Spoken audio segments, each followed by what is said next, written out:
আসসালামু আলাইকুম।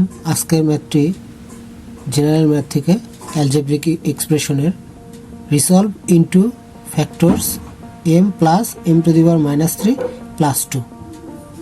ওকে, তাহলে আমাদের এখানে যে গিভেন সলিউশন শুরুতে আমাদের গিভেন যে এক্সপ্রেশন আছে সেটা তাকে লিখে নেই।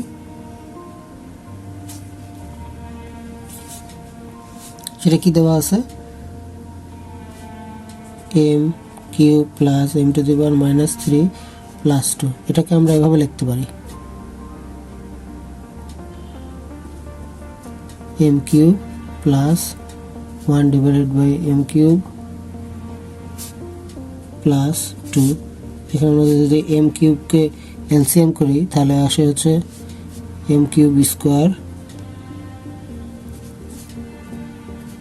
Plus 1 plus 2 into m cube. Okay, এখন এটা থেকে আমরা যদি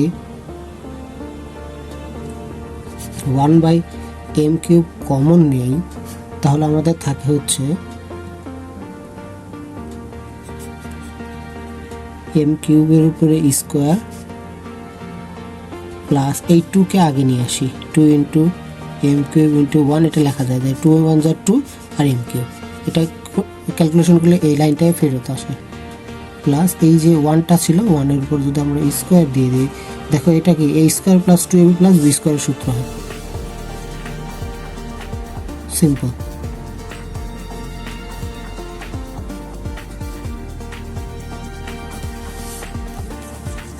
এখন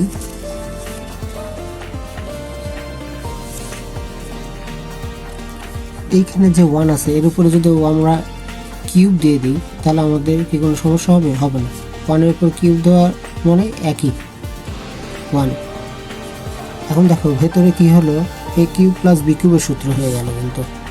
তাহলে আমরা 1/m কিউব ঠিকই রাখলাম, আর ভেতরে যে a কিউব প্লাস b কিউবের সূত্র যেটা সেটা বসিয়ে দিই, m plus 1 a cube plus b কিউবের সূত্র কি? a plus b into a square minus 2ab plus b square. বাইরে যে স্কোয়ার ছিল সেই স্কোয়ারটা দিয়ে দিলাম। তাহলে এটা ফুললি ক্যালকুলেট করলে কি দাঁড়ায়? m কিউব এই স্কোয়ারটা এখানে দিয়ে দিলে m প্লাস 1 স্কোয়ার, আর এটা ক্যালকুলেশন করলে m square minus m plus 1 whole square. এটাই আমাদের অ্যাপ্রোপ্রিয়েট অ্যান্সার। ম্যাথটা আমরা প্রথম থেকে আবার একটু দেখি। সিম্পল একটা ফ্যাক্টরাইজেশন, শর্ট কোশ্চেন হিসেবে আসতে পারে। ধন্যবাদ সবাইকে।